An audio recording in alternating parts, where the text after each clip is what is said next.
from somebody that never heard of Pat McAfee before like 3 months. I just never knew him or seen him or watching his stuff.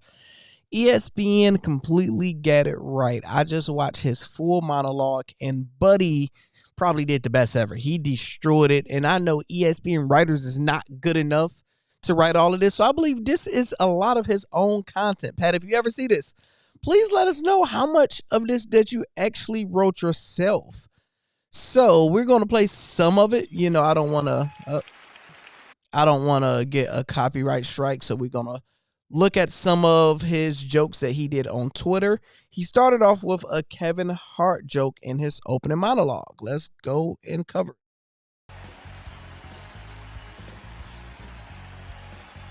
House of Five, All-Stars crushing it, thank you. Hell yeah. Welcome to the 2023 ESPY. I am not your host. No.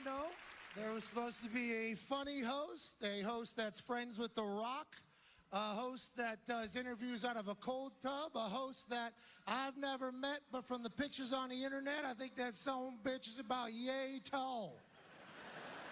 That future billionaire decided to stand in solidarity with his brethren and sisterin of the writer's strike, so we can't help but respect that, obviously.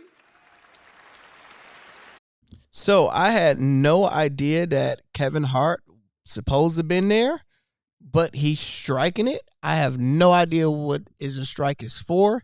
Can somebody in the comments educate me? But it works. So he like, look, since he ain't there, it was between me or Stephen A. Smith, and look how he said it.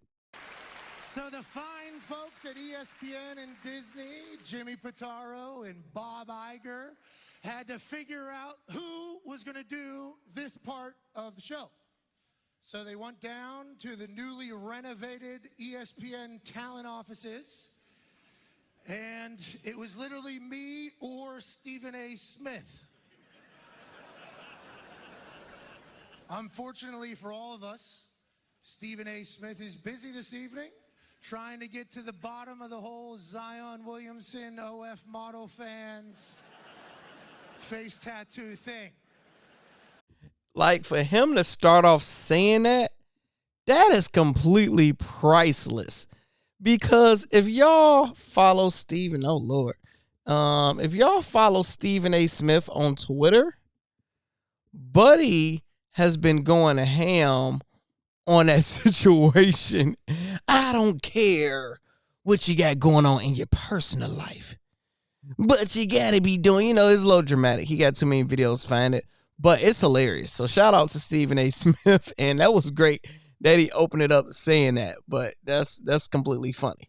So it was a good opening. I like that. Then he went in at Skip. This was like, come on, dog. Nobody didn't write this for him. He had a personal shot, and I love it. Sports provide society with so many things every single year. Inspiration. For those moments that are difficult, sports give you something to think about as you keep it moving. This year, obviously, we saw one of the most inspirational things that has ever happened in human history. Ladies and gentlemen, Damar Hamlin is here tonight.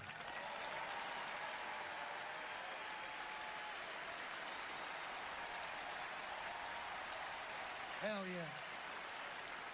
There's Joe Buck and Troy Aikman. We're trying to navigate the waters, and we all at home feared for the absolute worst. And Skip Bayless was like, get that dead body off the field. We got playoff implications on the line.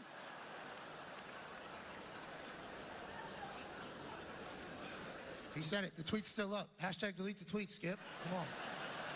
Like, come on, bro. That's 10 out of 10 funny, because that was 100% for the athletes, and he went straight redneck racist.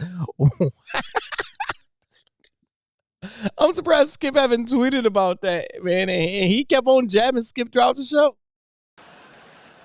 But as we watched on, we saw something that we could have never expected.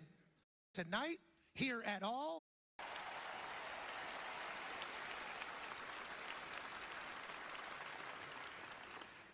still don't think Skip should put that tweet out tomorrow. I think that was... It like crazy, dog. That's crazy. He said a joke about Wolf Mask, Kansas City. It went over my head. You guys have to elaborate on that one. That must be an inside joke. I didn't get the Wolf one. So we apologize. The sports world obviously isn't perfect. Sue us. Don't actually. Shout out Brett Favre. That was for me.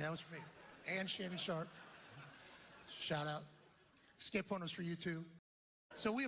Like, come on. Most people are so scared to talk about the Brett Favre situation. Oh, man. Good stuff. Then he went and talked about the Kardashians. That dude is so freaking funny. What he said with the Kardashians. Listen to this.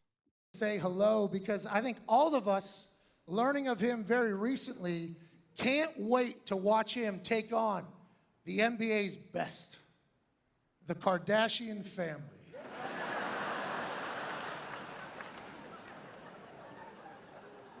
Little laugh around the room. Kendall Jenner's starting five would win the NBA championship every single year. You know it. You know it, Jamal. If they were in the bubble, your ass is getting smoked, dude. Hit me! Love that. It's amazing. It was amazing. He went in. ESPN hit Jetpot with Buddy because I just recently started watching this content a few months ago. Very, very good content. And I know most of his real subscribers and fans is like, you won't be able to be you over on ESPN because you just don't give a care. You know, so they're like, you going over there, you going more corporate, you won't be able to be you. But this introduction of who he is, I don't know how it's going to work, but I like it. So what's your thoughts in the comments? Did you guys like what he did? Was it cringe? How was it? Because most of them they usually try to force jokes. You can tell they written and they just don't hit. And the Kardashian jokes is always, ain't too funny, but Buddy was funny. What's your thoughts in the comments?